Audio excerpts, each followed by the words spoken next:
Hello everyone, I'm here today to share with you guys some new buying for baby things, and I did a video like this a couple of years ago, I think when Julia was just born. Oh my gosh, that was a long time ago. And it was all around the essentials that I found to be really helpful and important for me when baby is first born or just before baby is born. And I never got around to doing the rest of the videos like I had planned for 3, 6, 9, 12 months, all that kind of stuff. And I really want to do it, so I am back. I have an updated list for you guys. These are products that I felt very necessary for me, for both of my babies when they were first born or right before they were born.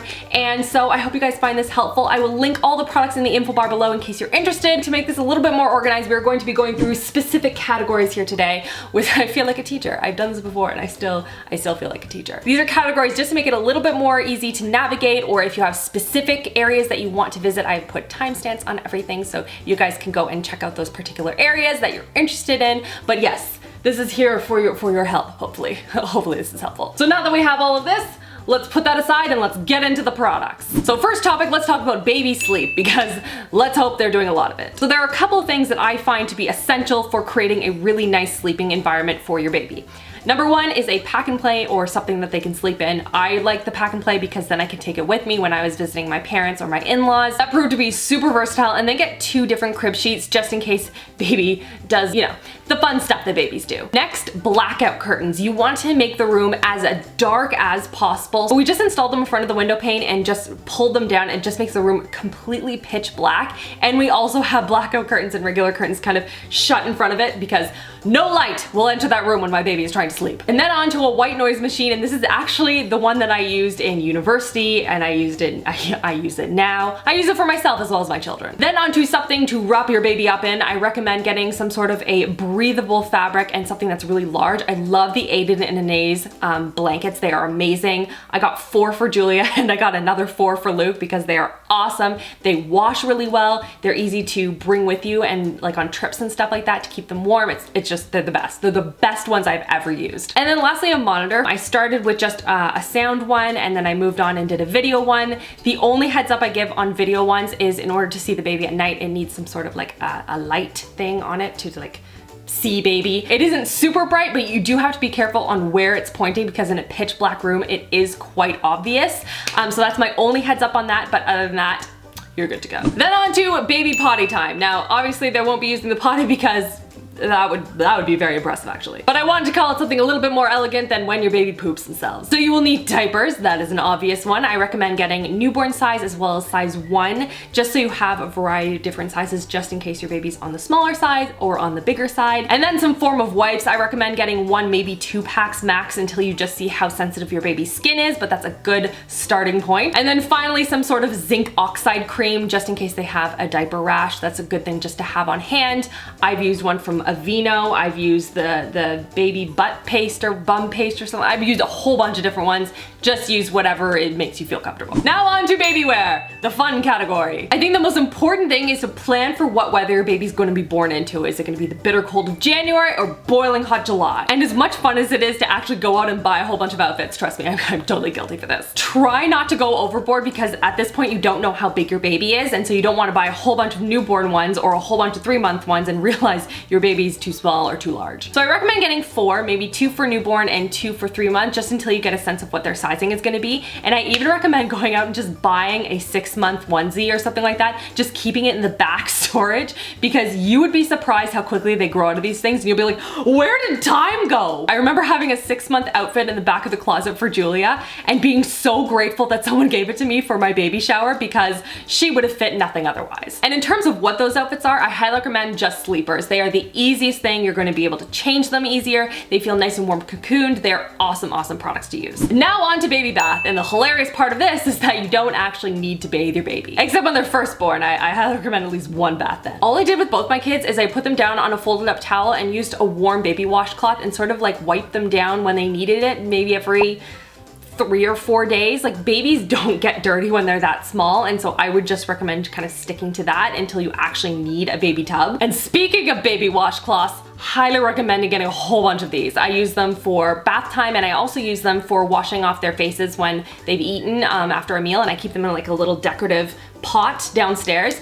They are small, they're easy to wash, they're really durable, just highly recommend them. All right, now on to baby feeding, and I am a huge advocate for breastfeeding. That is what I did with both of my kids. If you're able to, I highly recommend it. It's a wonderful bonding experience, and it's just great nutrition overall for your baby. So if that's what you're going to choose to do, then I recommend getting a nursing pillow. You do not need one, but as a new mom, I really felt like I needed it, and it felt really nice to have one because it's very comfortable and flexible, and I remember taking it with me everywhere. It's just easier until you get that rhythm and the hang of sort of nursing. So the one I use is the Boppy pillow. I think it is super, super comfortable. Highly recommend getting a waterproof pillowcase for it though. I'm telling you, that's going to save you some laundry. I also got a breast pump before baby was born. I don't think you necessarily need to buy one right away. My doctor advised not to pump until baby is at least 1 month old, just so they can get the hang of nursing. Actually, both of you can. So I mean, you can wait a little bit before getting that. If you're worried about your milk coming in, if you're concerned at all about pumping in general, you can certainly go out and buy one, but it is by no means necessary from the get-go. For a baby emergency kit, if you will, there are just a couple of essentials that I found to be really great to have on hand. One is baby Tylenol. You're probably not gonna need it, but it's good to have it on hand just in case. And then a baby thermometer. I use the forehead scanner by Exergen, which is a good one. You're gonna need some nail clippers because those babies grow like a lot more than you think. And then something that I discovered with Luke, and I highly recommend it, even though it's kind of disgusting, it is the HydroSense nasal aspirator. I'm telling you, you have one cold with that child, game changer. For portability, obviously the first one is a car seat. You're going to need a car seat. Find one that you like. Now keep in mind, if you are gonna buy a stroller, to find a car seat that is going to fit into said stroller or fit a couple of different strollers or have an adapter for a stroller or something like that. You don't need to buy a stroller right from the get-go. You can certainly buy one a little bit later. I remember buying one before Julia was born, and like really I didn't use it for the first month, almost 2 months probably, but you know the type of person that you are, so kind of like it's up to you. I also recommend getting a lightweight sun cover. The one that I use is by Munchkin. It's the Munchkin Breaka, I think. Infant Comfort Canopy Car Seat Cover. Whoa, that was a long one. This one is awesome. It is lightweight. It is going to protect them from the sun. It's going to protect them from bugs if you want to just use the net meshing for it. It is the best thing that I have bought for the car seat. I also recommend just getting a mirror because baby will be facing backwards, so it's nice to be able to see your baby.